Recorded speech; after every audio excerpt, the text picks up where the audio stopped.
Right, I've created a little anti-rect thought process because I think we need it. Well, the internet needs it. I'm not going to, but I think the newer members in RT need to really understand this because I see the more seasoned RT people are pretty chilled, which you should be, but we're getting a lot of new members now. So it's really simple, and it goes a little something like this. Are you shitting your pants? Which, you know, I ask myself that question regularly. If the answer is yes, you have to ask yourself, have rates been slashed and crazy stim pumping occurred? No. Is your portfolio similar or identical to Siam's? No. Why are you fretting? Turn off social media, look at the bigger picture and stick to the plan, okay? Or if it is identical to mine... I just missed a video call off you. Sorry, I just muted him. If it is, just stick to the plan and you'll be peachy. And if you're not shitting your pants, great. Just continue being a legend and stick to the plan. So the newer people here are probably wondering what the hell is the plan. The plan is somewhat simple. Sorry, I'm just trying to find it. Shizzle. Oh, damn it. I thought I had everything prepared. Evidently not. If I open up a new thingy. So the plan is, and I highly recommend, this is not advice, I just highly recommend emulating what I do. And that is something to the tune of this. Get your portfolio somewhere similar to this. Hold out until we have the big markers that say, yeah, we're near end here. And at the moment, the thing I'm really looking for is crazy rates being slashed and then stim pumping that follows that. And then normally, at least 6 months after that, you have the all-time high for crypto. And so whenever bored, just get Fed funds rate up on your shizzle, on your trading view. And you'll see this. We know the game, folks. You know, this has been happening since the 50s and 60s. There's been no structural change with the Federal Reserve and the inner workings of the banking sector or the central banking sector. Therefore, the standard playbook is still here because the whole world lives and breathes off Keynesian economics. Every economics degree, every economics professor in every university on the planet is trained in and teaches Keynesian economics, which we now have 70 years of empirical proof it doesn't work. But that's the status quo. So we know what's going to happen. We know. Yeah, I'd go as far as saying we know the playbook. And I've talked about this chart so many times. When you have a pausing of rates, you're going to expect, markets to move up. But every time we have a relative crazy spike in prices, we know what happens. Eventually, they come crashing back down. You then have some sort of economic nightmare, banking crisis, stock market crash, you name it, or a war. And if there is a war, they'll blame the stock market crash on the war as a scapegoat, all that shizzle. And rates come crashing down, and we have crazy stimulus. We also know from the global liquidity cycle, that we are pretty much at the bottom or the beginning of a new liquidity cycle. And this is the big picture. So this encompasses global liquidity cycles. There are all different types of liquidity cycles out there from 3-year to 5-year. But in essence, most debt, most borrowing, most loans, they all revolve between a 3 to 6 year cycle. Think of it, most business loans, they're typically 3 to 5 year terms, aren't they? And that's why there is a business cycle. And when you incorporate, big debt instruments, you get this sort of, or as it says here, a 65-month wave. And this wave is pretty spot on. Obviously, like with any model, nothing's ever going to be bang on, but this is spot on, in my opinion. And we're towards the bottom. So I'm not even hoping for a crazy overextension and massive, overextension to the mean. I'm just happy with global stimulus getting back to the mean. And it never just stops at the mean, it always swings through a little bit. So every big macro indicator is pointing towards summer next year, really. And then when all indicators are pointing over-egged, what does the market then do? It keeps on going. So that's the other thing you need to remember. When every metric, every macro metric, every on-chain analytic indicator, everything is saying we're overcooked, greed is overcooked, and that we're about to have a crash, what does Mother Market do? She screws you in the ass and goes, ha, I'm going to keep this going for another 3 months just to screw you all over. And then she lets it crash.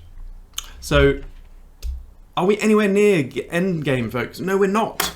This is why I keep, every time I see this translated left cycle bollocks, it is utter bollocks. It's people making opinions based on one indicator on a chart, one YouTuber that's saying, making an opinion based on one thing.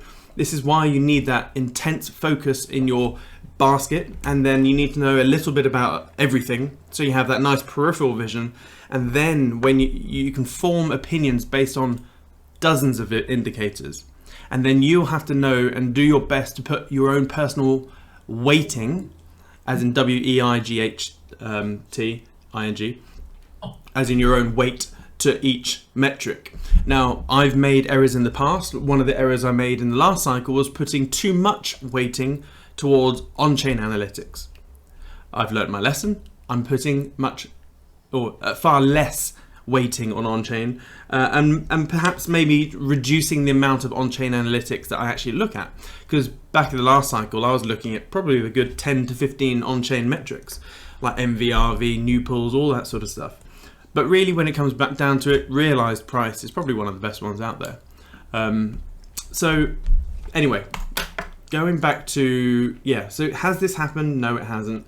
As I said today in the Telegram, we're getting the first rumors. I think Bijan posted this. And so this is, the big boys going, should we do some sort of, I mean, look at the title. Tentative schedule of treasury buyback operations. So long story short, this is a form of stim pumping, and the where's USM2? Annoyingly, USM2 is lagged a bit, but we're going to see this continue. I mean, when you look at the interest only repayments for the US, it's $1.1 trillion now. And that's only going to increase. And the other thing I wanted to quickly touch on because this is actually a side tangent, but don't actually. It's worth looking at the Fed funds rate in the log chart, and it's not something I've really done before, because everyone goes, oh, interest rates aren't that bad. In the 90s we had double-digit interest rates, yada yada yada. We had 15, 19 interest rates. Like in 1992, when England dropped out of the ERM, the European rate mechanism, rates jumped up to like 19 to 22%.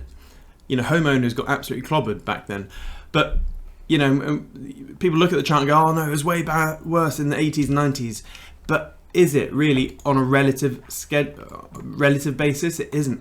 The rate hike we've just seen is the most absurd rate hike modern humans have ever seen, and the reason for that is because going from 0 to 5 or 0 to 6, or depending on what country you're in, when your relative M2 is so freaking high, that's recipe for disaster. So it's fine having 10-20% interest rates when M2 back in the 80s was Jesus, not even a trillion. I mean, what is USM2 back in the 80s? Probably doesn't even go back that far. Here it does. Here we go.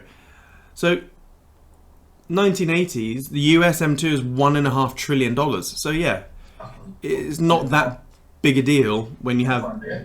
So I'm just going to mute everyone. I keep thinking of people asking questions, but you're not. But now the US is sat at north of $20 trillion and is having a hike of rates up into the 5%. This is huge. So there's only going to be a calamitous rate cutting from this. They will try and posture as much as they can. There may even be another pause. But at some point, there'll be a pivot. And the pivot, we're going to have a vertical line down. So to go back to this wrecked thing, just chill. I'm really chilled. And the reason I'm chilled is because my portfolio looks like this. Now, I know the Zappian Tau Nu is basically levered Tau. And really, if you add all these up, I'm basically, what is that? 88%, 87% bit tensor. And that's why I'm really comfortable, because I've talked about the cycle narratives. The next cycle is deep in, it's AI, it's all that sort of stuff.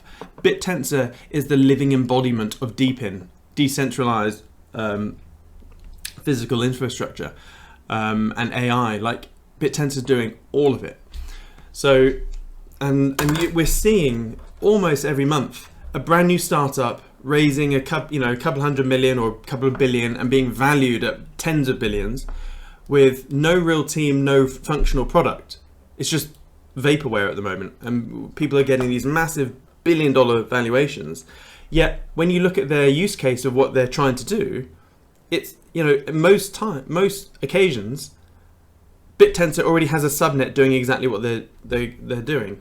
And Corsair is constantly upgrading itself. So Corsair, everyone I always, when I have a question, I pose the same question to 3 different AIs. I always put the question in, Gemini, Corsair, and ChatGPT, and then I personally rank what I believe is the best question. But yeah, this is multimodal now, Corsair. It's pretty cool. You can do all sorts of stuff. So that's my thought process. The plan is get your portfolio something similar to mine, not financial advice, just a Siam recommendation here, and chill your boots out until Q3, Q4 2025. Or the caveat to that is chill your boots until we've had rate cuts and big stim pumps, and there's been at least a 6-month lag, because it takes 6 to 12 months for all of that stimulus to percolate through the system. Because you will see, when it comes to the point where they do start doing QE, they'll be like, oh, we've just printed another $1 trillion or $2 trillion, etc. That's them effectively lining up a big line of white powder on the table and snorting it all up. And it takes a while for the buzz to kick in, doesn't it? I've never taken cocaine, I wouldn't know, but I've seen enough movies.